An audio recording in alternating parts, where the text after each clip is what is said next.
भारत में रहने वाले प्रत्येक टैक्सपेयर का आईटीआर फाइल करना जरूरी है। अगर कोई व्यक्ति इनकम टैक्स के दायरे में आता है और वे टैक्स नहीं भर रहा है तो उसे भारी जुर्माने से जूझना पड़ सकता है। इसके साथ ही अगर कोई देरी से आईटीआर फाइल करता है तो उसे भी भारी जुर्माना देना पड़ता है।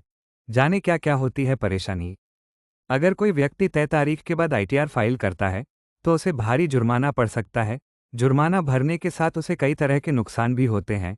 आइए इनके बारे में विस्तार से जानें। नंबर 1, टैक्सपेयर की फाइनेंशियल हिस्ट्री में प्रभाव पड़ता है।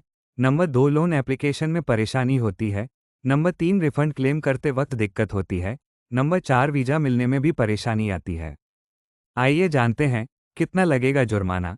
सालाना 5 लाख से ज़्यादा आय जुर्माना पर 1,000 रुपये से 5,000 रुपये तक। ऐसी ही अगर कोई टैक्सपेयर्स का टैक्स बकाया रहता है तो उसे हर महीने 1% ब्याज के रूप में देना पड़ सकता है। रिटर्न फाइलिंग करते वक्त इन बातों का रखें ध्यान।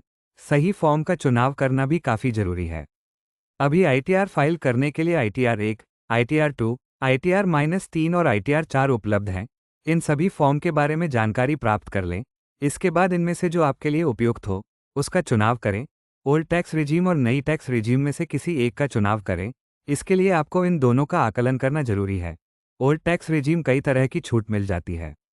ये छूट नई टैक्स रिजीम में शामिल नहीं है। वहीं ये ध्यान रखें कि आप समय सीमा से पहले आईटीआर फाइल कर लिया हो। इसके साथ ही ई वेरिफिकेशन का भी खास तौर पर ध्यान रखें। इन सभी बातों का पता होने पर आपको इनकम टैक्स फाइल करते वक्त किसी भी तरह की परेशानी नहीं होगी।